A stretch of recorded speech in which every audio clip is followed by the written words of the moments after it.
Welcome, everyone, to Western Mass News at 6 on this Friday. I'm Chris Pisano. We're learning more about the federal arrest of a Hadley man who's now back in custody tonight, including why the state wants environmental protection in his house as soon as possible. Western Mass News reporter Reagan Locree joining us live in studio tonight with the latest. Reagan. That's right, Chris. 43-year-old Jacob Miller is now back in custody, ordered just a day after he was released. Hadley resident Jacob Miller was arrested on Tuesday after an FBI raid at his home. Western Mass News was there during the search where dozens of FBI vehicles could be seen lining the driveway of 108 Hockanum Road. During the initial search, agents discovered a box meant to hold 50 rounds of ammunition inside a bedside table. However, inside the box, there were only 15 rounds of that ammunition.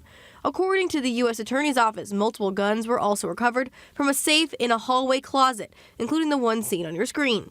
In addition to the weapons, agents located in Miller's basement a FedEx box addressed from an individual in Illinois to an individual, not Miller, in Belchertown, Massachusetts. The shipping label describes the items as black powder for small arms. Investigators reviewed the contents of the box, which consisted of numerous plastic containers of black powder. Miller was originally released from custody under multiple conditions. One of those is to allow the Commonwealth to remove any hazardous materials from his home.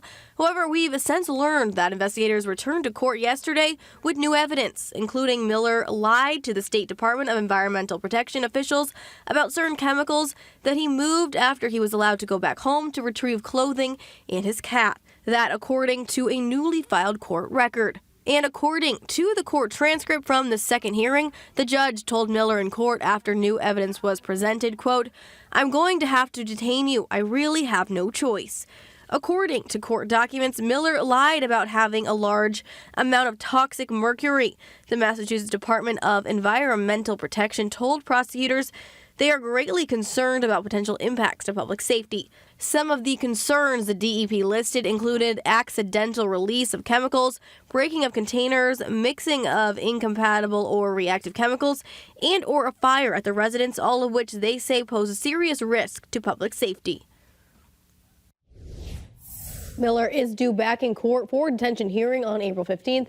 If convicted, Miller faces up to 15 years in prison, 3 years of supervised release, and a fine of up to $250,000. Reporting live in studio, Reagan Locree for Western Mass News. Reagan, thank you for